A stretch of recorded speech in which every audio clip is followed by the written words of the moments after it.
Sai Krishna police కస్టడీలో ఉన్న విషయాన్ని దాచిపెట్టి కావాలనే హైకోర్టుకి తప్పుడు సమాచారం ఇచ్చారంటూ సిట్ నివేదికలో రాసిపెట్టి ఉంది.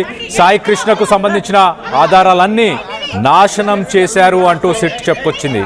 కీలకమైన సీసీటీవీ ఫుటేజ్ని డిలీట్ చేశారంటూ కూడా సిట్ రిమాండ్ రిపోర్ట్లో మెన్షన్ చేయడం జరిగింది.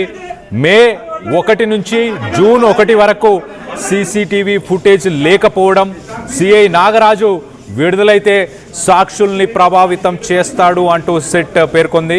మరింత విచారణ కోసం సిఐ నాగరాజుని పోలీస్ కస్టడీకి ఇవ్వాలని రిమాండ్ రిపోర్ట్లో సిట్ పేర్కొనడం జరిగింది. సో మొత్తం మీద బిగ్ అప్డేట్ అని చెప్పొచ్చు. ఆ రిమాండ్ రిపోర్ట్కి సంబంధించిన డీటెయిల్స్ని రైట్ సైడ్ బాక్స్లో మనం చూడొచ్చు. రిమాండ్ రిపోర్ట్లో మెన్షన్ చేసిన డీటెయిల్స్లో చాలా క్లియర్గా తను మార్కాపురంలో టాస్క్ ఫోర్స్ పోలీసులు అరెస్ట్ చేశారు. దాని తర్వాత తనని ఇమీడియట్గా కృష్ణలంక పోలీస్ స్టేషన్కి తీసుకొచ్చారు. 10 రోజుల పాటు తను కస్టడీలోనే ఉన్నాడు. కస్టడీలో తీవ్ర గాయాల పాలై తను చనిపోవడం జరిగింది. ఆ విషయాన్ని హైకోర్టుకి దాచిపెట్టారు. తను చనిపోయిన తర్వాత కూడా తనకు సంబంధించిన ఎలాంటి వివరాలను కూడా బయటికి రాకుండా ఉంచారు. చాలా గోప్యంగా వాటన్నిటిని దాచే ప్రయత్నం చేశారు అంటూ మొత్తానికైతే రిమాండ్ రిపోర్ట్లో ఆ సిట్ నివేదికలో ఉన్నట్టు తెలుస్తుంది. దీనికి సంబంధించి మరింత అప్డేట్ తీసుకునే ప్రయత్నం చేద్దాం. ఏపీ నుంచి మా ఇన్పుట్ ఎడిటర్ కృష్ణమోహన్ అందుబాటులో ఉన్నారు.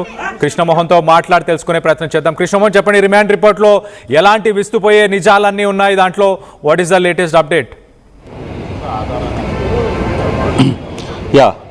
సుధా వెంకట వీర వెంకట నాగరాజు, ఇతని పూర్తి పేరు సిఐ నాగరాజు, అసలు పేరు సుధా సురేష్ వీర వెంకట నాగరాజు, తండ్రి కృష్ణారావు, వయసు 53 సంవత్సరాలు, కృష్ణలంక పోలీస్ పిఎస్లో ఇన్స్పెక్టర్గా పనిచేస్తున్నారు. ఇక ఇప్పటికే ఈ కేసుకు సంబంధించి కోర్టు ముందు హాజరుపరిచారు, రిమాండ్ రిపోర్టు ఇచ్చారు. ఈ రిమాండ్లో పరిశీలించిన తర్వాత 14 రోజుల రిమాండ్కి కోర్టు అనుమతించింది.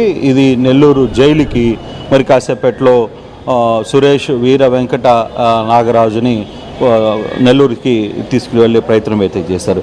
ఇక కేసుకు సంబంధించి వివరాల్లోకి కానీ కొంచెం లోతుగా వెళ్ళే పని అయితే ప్రతి పేజీలో కూడా చాలా క్లియర్గా వీళ్ళకి ఇచ్చిన సెక్షన్స్లో, తర్వాత పేజ్ నెంబర్ 3 నుంచి అంటే ఫస్ట్ 2లో కేసుకు సంబంధించిన డీటెయిల్స్, వాళ్ళకున్న ఆధారాలు ఇవన్నీ కూడా పెట్టిన పరిస్థితి. కేసులో దాదాపుగా BNF సెక్షన్స్ 127(4), 127(6), 103(1), 238 కింద ఈ కేసులు నమోదు చేశామని చెప్పి చేసిన పరిస్థితి. ఈ కేసులో విజయవాడ నగర పోలీస్ కమిషనర్ ఆదేశాల మేరకు మహిళా పోలీస్ స్టేషన్ అసిస్టెంట్ కమిషనర్ ఈ కేసుని దర్యాప్తు చేస్తున్నారు. ఇక దీంట్లో 16 మంది సాక్షుల్ని విచారించారు. వీళ్ళందరినీ కూడా మధ్యవర్తుల సాయంతో బృందం సీసీ ఫుటేజ్ని తరలించే ప్రయత్నం అయితే చేస్తుంది. నాగరాజుని ఇక్కడికి తరలించే ప్రయత్నం అయితే చేస్తున్నారు. నాగరాజుని ఇక్కడి నుంచి కాకినాడ, నెల్లూరు పోలీస్ స్టేషన్, నెల్లూరు కర్మాగారానికి ఇక్కడి నుంచి చేసే పరిస్థితి అయితే జరుగుతోంది. ఎక్కడికి తరలిస్తున్నారు, రాజమండ్రికా లేకపోతే ఎక్కడ అనేది చూడాల్సిన పరిస్థితి. నెల్లూరు, రాజమండ్రి అనేది ఇంకా పూర్తి వివరాలు. రాజమండ్రికి తరలిస్తున్నారు. ఈ రాజమండ్రి కేసుని ఇక్కడికి పూర్తిగా తరలించే ప్రయత్నం అయితే చేస్తున్న పరిస్థితిని మనం చూస్తున్నాం. ఈ కేసుకి సంబంధించిన వివరంలో, కేసుకి సంబంధించిన ఆహారంలో కావచ్చు, వీటన్నిటిలో కూడా కేసుకి ఏ విధంగా రిమాండ్ ఇచ్చింది 14 రోజుల పాటు. ఈ 14 రోజుల్లో కంప్లీట్గా కూడా దాదాపుగా 16 కూడా దీంట్లో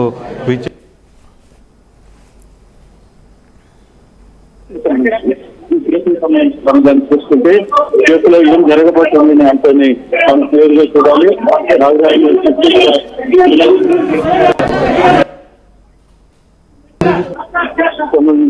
కోర్టు కూడా రాజమండ్రి జైలుకి తీసుకువస్తున్నారు అనేది జరపడుతున్న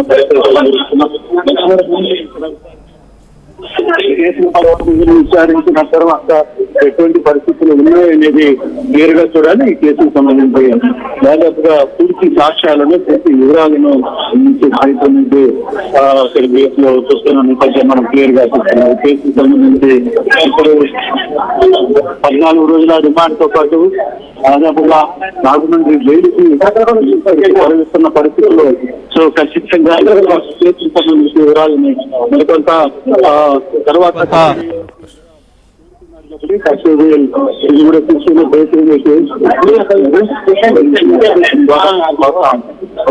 తర్వాత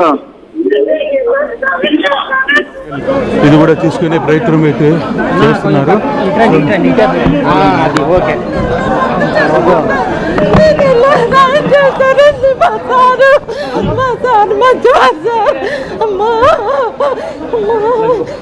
మీ పేరేంటి? మీ పేరేంటి?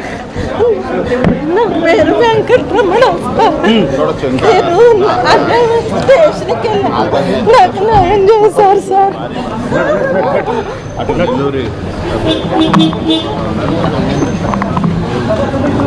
సో ఇక్కడ నుంచి రాజమండ్రికి తరలిస్తున్న ప్రయత్నం మనం చూస్తున్నాం.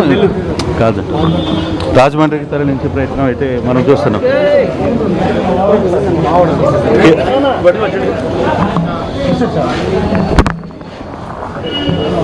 లైవ్లో సో ఇది ఇక్కడున్న పరిస్థితి. ఈ కేసుకి సంబంధించి సుధా వెంకట వీర వెంకట నాగరాజుకి సంబంధించిన కేసులో చాలామందిని విచారించారు. దీంట్లో ప్రధానంగా ఈ కేసుకు సంబంధించి అక్రమ నిర్బంధం, చట్టవిరుద్ధ నిర్బంధం, హత్య, సాక్ష్యాలను ఉద్దేశపూర్వకంగా మాయం చేయడం మరియు తప్పుడు సమాచారాన్ని అందించడం వంటి తీవ్రమైన ఆరోపణలు ఈ కేసులో ఉన్నాయి. ఈ సంఘటన 6/5/2025 ఉదయం 7 గంటల నుంచి 19/6/2026 వరకు కృష్ణలంక పోలీస్ స్టేషన్లో జరిగింది.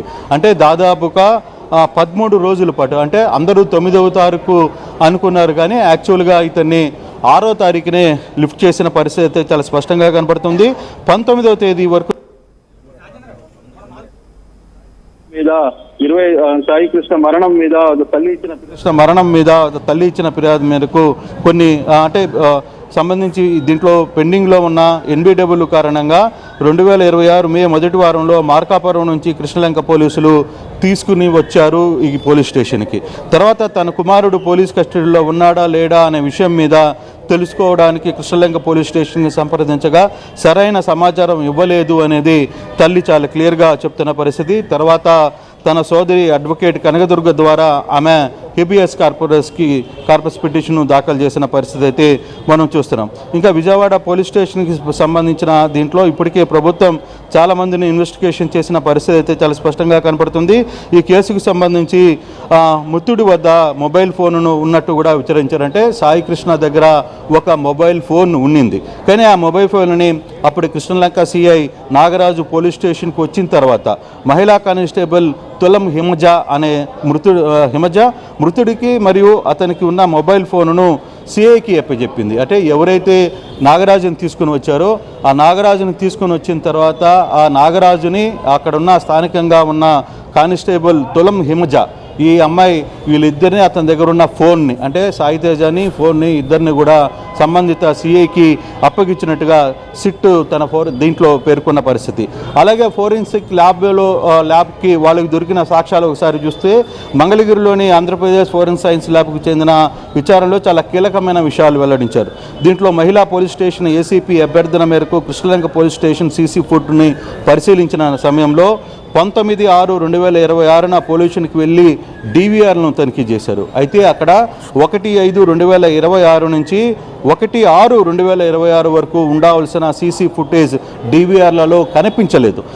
అనంతరం డీవీఆర్లు ఫోరెన్సిక్ పరీక్షల కోసం స్వాధీనం చేశారు. అంటే దాదాపుగా ఒక నెల పాటు 1/5/2026 నుంచి 1/6/2026 వరకు ఉండాల్సిన సీసీ ఫుటేజు లభించలేదు అనేది సిట్టు ధృవీకరించింది. ఈ నేపథ్యంలోనే డీవీఆర్ కూడా స్వాధీనం